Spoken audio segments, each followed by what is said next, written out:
کیا صرف زیادہ دفاعی بجٹ ایک ملک کو لمبے عرصے تک طاقتور رکھ سکتا ہے؟ شروع میں یہ بات مان لیں کہ دفاعی طاقت صرف ہتھیاروں یا فوجیوں کی تعداد سے نہیں چلتی، بلکہ اس کے پیچھے ایک خاموش نظام ہوتا ہے جو مالی بوجھ کو سنبھالتا ہے، اور اگر یہی نظام کمزور ہو جائے تو سب سے جدید فوج بھی آہستہ آہستہ اپنی رفتار کھو دیتی ہے۔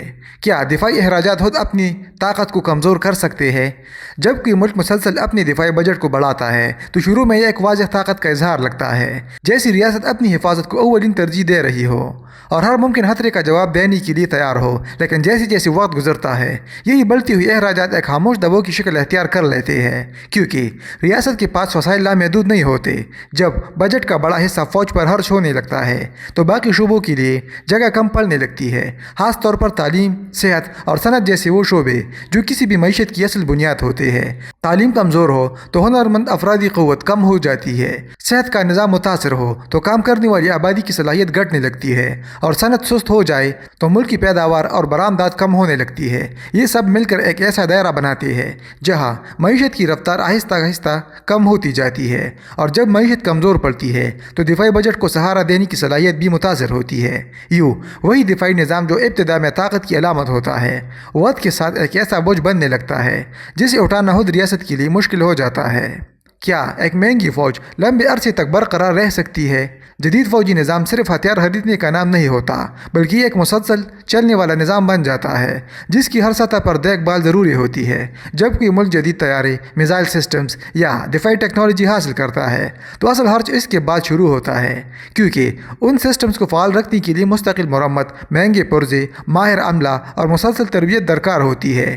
اس کے ساتھ ساتھ ٹیکنالوجی کی رفتار اتنی تیز ہے کہ چند سالوں میں ہی اپ گریڈ کی ضرورت پیدا ہو جاتی ہے، ورنہ وہی نظام پیچھے رہ جاتا ہے۔ یوں ہر سال بجٹ کا ایک بڑا حصہ صرف موجودہ صلاحیت کو برقرار رکھنے پر خرچ ہونے لگتا ہے، نہ کہ نئی طاقت بنانے پر۔ جب یہ اخراجات کئی سال تک جاری رہتے ہیں اور معیشت اسی رفتار سے نہیں بڑھتی تو ریاست پر ایک مستقل مالی دباؤ بن جاتا ہے۔ ایسے حالات میں حکومت کو یا تو دوسرے شعبوں سے وسائل نکالنے پڑتے ہیں یا پھر قرض لینا پڑتا ہے، اور دونوں صورتوں میں مالی توازن بگڑنے لگتا ہے۔ نتیجہ یہ نکلتا ہے کہ فوجی طاقت برقرار تو رہتی ہے، مگر آہستہ آہستہ اس کی رفتار اور لچک کم ہونے لگتی ہے، اور وہی نظام جو طاقت کا ذریعہ تھا خود ایک مسلسل بوجھ میں تبدیل ہو جاتا ہے۔ کیا دفاعی بجٹ کا بوجھ سیاسی فیصلوں کو محدود کر دیتا ہے؟ جب ایک ریاست اپنے بجٹ کا بڑا حصہ دفاع پر خرچ کرنے لگتی ہے تو آہستہ آہستہ وہ ایک ایسے دائرے میں داخل ہو جاتی ہے جہاں اس خرچ کو مسلسل درست ثابت کرنا ضروری ہو جاتا ہے۔ شروع میں یہ فیصلہ سیکیورٹی کے نام پر لیا جاتا ہے، لیکن وقت کے ساتھ یہ ایک سیاسی ذمہ داری بن جاتا ہے، کیونکہ عوام اور ریاستی ادارے دونوں یہ دیکھ رہے ہوتے ہیں کہ اتنی بڑی سرمایہ کاری کہاں استعمال ہو رہی ہے۔ اگر یہ طاقت صرف ذخیرہ بن کر رہ جائے تو سوال اٹھنے لگتے ہیں، اور یہی سوال ایک دباؤ پیدا کرتے ہیں جو پالیسی سازی کو غیر محسوس انداز میں ایسے فیصلوں کی طرف دھکیلتا ہے جہاں طاقت کا استعمال ایک آپشن کے بجائے ایک ضرورت بننے لگتا ہے۔ اس عمل میں فیصلہ سازی آزاد نہیں رہتی، بلکہ پہلے سے کی گئے خرچ کے بوجھ کے نیچے آ جاتی ہے، اور ہر قدم اس سوچ کے ساتھ اٹھایا جاتا ہے کہ اس سرمایہ کاری کو ضائع نہیں ہونے دینا۔ نتیجتاً فوجی طاقت اپنی اصل حیثیت یعنی ایک اختیاری دفاعی ذریعہ کھونے لگتی ہے اور ایک ایسے نظام میں بدل جاتی ہے جسے چلانے کے لیے بار بار فیصلے کرنے پڑتے ہیں، چاہے وہ فیصلے طویل مدتی استحکام کے لیے مناسب ہو یا نہیں۔ کیا کمزور معیشت کے ساتھ مضبوط فوج ممکن ہے؟ ابتدا میں واقعی ایسا محسوس ہو سکتا ہے کہ ایک ریاست مضبوط فوج کے ذریعے اپنی کمزور معیشت کو بھی چھپا سکتی ہے، جیسے جیسے طاقت صرف ہتھیاروں اور فوجی صلاحیت سے قائم رہ سکتی ہو۔ لیکن وقت گزرنے کے ساتھ یہ توازن آہستہ آہستہ بدلنے لگتا ہے، کیونکہ معیشت ہی وہ بنیاد ہوتی ہے جہاں سے ہر دفاعی خرچ کو سہارا ملتا ہے۔ جب معیشت سست پڑتی ہے تو سب سے پہلے ٹیکس کی آمدنی متاثر ہوتی ہے، جس سے ریاست کے پاس خرچ کرنے کے لیے وسائل محدود ہو جاتے ہیں۔ اس کے ساتھ سرمایہ کاری کم ہونے لگتی ہے، نئے کاروبار نہیں بنتے اور روزگار کے مواقع سکڑنے لگتے ہیں، جس سے مجموعی اقتصادی سرگرمی مزید کمزور ہو جاتی ہے۔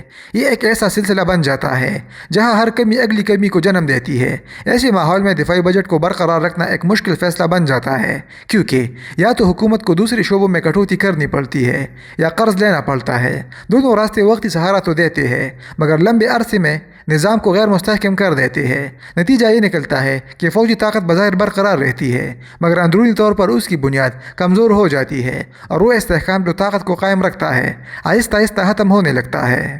کیا ٹیکنالوجی پر بڑھتا خرچ ایک نئی کمزوری بن سکتا ہے؟ جدید دور میں فوجی طاقت کا بڑا دار و مدار ٹیکنالوجی پر ہے، لیکن یہی پہلو سب سے زیادہ مالی دباؤ بھی پیدا کرتا ہے۔ جب کوئی ملک نئی ٹیکنالوجی حاصل کرتا ہے تو یہ عمل ایک دفعہ پر ختم نہیں ہوتا، بلکہ اس کے ساتھ ایک مسلسل سلسلہ جڑ جاتا ہے جس میں upgrade, software updates, cyber security اور تکنیکی ماہرین کی تربیت شامل ہوتی ہے۔ ہر نیا نظام اپنے ساتھ ایک نئی ذمہ داری لے کر آتا ہے، اور جیسے جیسے ٹیکنالوجی تیزی سے بدلتی ہے ویسے ویسے پرانے سسٹمز کی افادیت کم ہونے لگتی ہے۔ اس کا مطلب یہ ہے کہ اگر ریاست اس رفتار کو برقرار نہ رکھے تو اس کی فوجی صلاحیت پیچھے رہنے لگتی ہے، اور اگر برقرار رکھے تو اخراجات مسلسل بڑھتے رہتے ہیں۔ اس عمل میں ایک ایسا توازن پیدا کرنا مشکل ہو جاتا ہے جہاں خرچ بھی قابو میں رہے اور صلاحیت بھی متاثر نہ ہو۔ نتیجتاً دفاعی نظام ایک ایسی دوڑ میں شامل ہو جاتا ہے جہاں رک جانا خطرہ بن جاتا ہے، کیونکہ ٹیکنالوجی پرانی ہو جاتی ہے، اور مسلسل آگے بڑھنا بھی آسان نہیں ہوتا کیونکہ اس کے لیے بھاری مالی وسائل درکار ہوتے ہیں۔ یوں طاقت کا یہ جدید ماڈل خود ایک مستقل دباؤ میں بدل جاتا ہے جو وقت کے ساتھ ریاستی نظام کو تکا دیتا ہے۔ کیا دفاعی اخراجات میں عدم توازن نظام کو غیر مستحکم کر دیتا ہے؟ جب دفاعی بجٹ کا حجم باقی ریاستی اخراجات کے مقابلے میں غیر متناسب حد تک بڑھ جاتا ہے تو یہ صرف ایک مالی مسئلہ نہیں رہتا، بلکہ پوری نظام کے اندر ایک گہرا عدم توازن پیدا کر دیتا ہے۔ ریاست ایک طرف اپنی فوجی طاقت کو برقرار رکھنے کی کوشش کرتی ہے تاکہ بیرونی خطرات کا مقابلہ کیا جا سکے، لیکن دوسری طرف اسے عوام کی بنیادی ضروریات جیسے تعلیم، صحت، انفراسٹرکچر اور روزگار کو بھی سنبھالنا ہوتا ہے۔ جب دفاع کو ترجیح دی جاتی ہے تو یہ دوسرے شعبے آہستہ آہستہ نظر انداز ہونے لگتے ہیں، جس کا اثر براہ راست عوامی زندگی پر پڑتا ہے۔ جیسے جیسے یہ خلا بڑھتا ہے عوامی بے چینی میں اضافہ ہوتا ہے اور حکومت پر دباؤ بڑھنے لگتا ہے کہ وسائل کی تقسیم کو متوازن کرے۔ اس دباؤ کے تحت کیے گئے فیصلے اکثر جلد بازی یا وقتی حل پر مبنی ہوتے ہیں جو طویل مدتی استحکام کو متاثر کرتے ہیں۔ نتیجتاً ایک ایسا ماحول بن جاتا ہے جہاں ریاست بظاہر طاقتور دکھائی دیتی ہے، لیکن اندرونی سطح پر اس کے فیصلے کمزور اور غیر مستقل ہونے لگتے ہیں، اور یہ کمزوری وقت کے ساتھ بڑی پالیسی ناکامیوں میں تبدیل ہو سکتی ہے۔ کیا قرض پر چلنے والی دفاعی طاقت دیر پا ہو سکتی ہے؟ جب ایک ملک اپنے دفاعی اخراجات کو قرض کے ذریعے پورا کرنا شروع کرتا ہے تو ابتدا میں یہ راستہ نسبتاً آسان اور فوری حل محسوس ہوتا ہے، کیونکہ اس سے بغیر فوری مالی دباؤ کے فوجی طاقت کو برقرار رکھا جا سکتا ہے۔ لیکن وقت کے ساتھ ہی فیصلہ ایک مستقل بوجھ میں تبدیل ہونے لگتا ہے، کیونکہ ہر نیا قرض اپنے ساتھ سود کی ادائیگی کی ذمہ داری بھی لے کر آتا ہے۔ جیسے جیسے قرض بڑھتا ہے ویسے ویسے سود کی رقم بھی بڑھتی جاتی ہے، اور یوں بجٹ کا ایک بڑا حصہ صرف پرانے قرض اور اس کی سود کو ادا کرنے میں خرچ ہونے لگتا ہے۔ اس عمل میں ریاست کے پاس نئی دفاعی منصوبوں، اپ گریڈ یا تحقیق کے لیے وسائل محدود ہونے لگتے ہیں، جس سے فوجی نظام کی ترقی رکنے لگتی ہے۔ مزید یہ کہ جب معیشت اس رفتار سے نہیں بڑھتی جس رفتار سے قرض بڑھ رہا ہوتا ہے تو مالی توازن مزید بگڑ جاتا ہے۔ ایسے حالات میں حکومت کو یا تو دفاعی اخراجات کم کرنے پڑتے ہیں یا مزید قرض لینا پڑتا ہے، اور دونوں صورتیں پائیداری کے لیے خطرہ بن جاتی ہے۔ نتیجتاً فوجی طاقت آہستہ آہستہ اپنی وسعت اور اثر کھونے لگتی ہے، اور ایک ایسا وقت آتا ہے جب اخراجات میں کمی ناگزیر ہو جاتی ہے، چاہے حالات اس کی اجازت دے یا نہ دے۔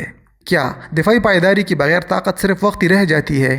اگر ایک ریاست اپنے دفاعی نظام کو اس بنیاد پر نہیں بناتی کہ وہ لمبے عرصے تک خود کو سنبھال سکے تو اس کی طاقت ابتدا میں چاہے کتنی ہی مضبوط کیوں نہ نظر آئے وقت کے ساتھ کمزور پڑنے لگتی ہے۔ شروع میں بڑے بجٹ، جدید ہتھیار اور تیز رفتار ترقی ایک مضبوط تصویر پیش کرتے ہیں، لیکن جیسے جیسے سال گزرتے ہیں اخراجات میں مسلسل اضافہ ہونے لگتا ہے، جبکہ ٹیکنالوجی تیزی سے بدلتی رہتی ہے، جس کی وجہ سے پرانے نظام کو برقرار رکھنے کے لیے مزید وسائل درکار ہوتے ہیں۔ اس کے ساتھ ساتھ معیشت پر بڑھتا ہوا دباؤ بھی اپنا اثر دکھانے لگتا ہے، کیونکہ دفاعی اخراجات کو مسلسل سہارا دینا آسان نہیں رہتا۔ جب یہ تینوں عوامل ایک ساتھ چلتے ہیں تو ایک ایسا ماحول بن جاتا ہے جہاں طاقت کو برقرار رکھنا ایک چیلنج بن جاتا ہے، نہ کہ ایک کامیابی۔ نتیجتاً وہ فوج جو کبھی ریاست کی طاقت کی علامت ہوتی ہے آہستہ آہستہ ایک مالی اور انتظامی بوجھ میں تبدیل ہونے لگتی ہے، اور ریاست کو اپنی ترجیحات بدلنے پر مجبور ہونا پڑتا ہے، کیونکہ اس بوجھ کو اٹھانا خود اس کی مجموعی استحکام کے لیے خطرہ بن جاتا ہے۔ اب اس تجزیے کا نتیجہ سمجھتے ہیں۔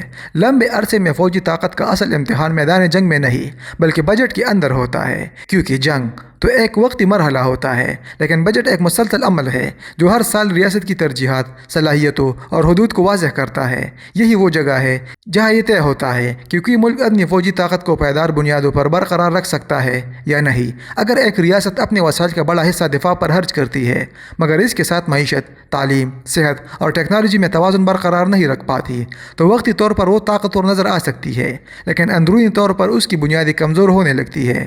وقت کے ساتھ جب دفاعی اخراجات اخراجات مسلسل بڑھتے رہتے ہیں تو بجٹ پر دباؤ بھی بڑھتا ہے اور حکومت کو مشکل فیصلے کرنے پڑتے ہیں۔ ایسے میں یا تو دیگر شعبوں کے فنڈز کم کیے جاتے ہیں یا قرضوں پر انحصار بڑھایا جاتا ہے، جس کے نتیجے میں معیشت پر بوجھ مزید بڑھ جاتا ہے۔ یہ ایک ایسا دائرہ بن جاتا ہے جہاں فوجی طاقت کو برقرار رکھنے کے لیے مزید وسائل درکار ہوتے ہیں اور وسائل کے حصول کے لیے مزید معاشی دباؤ پیدا ہوتا ہے۔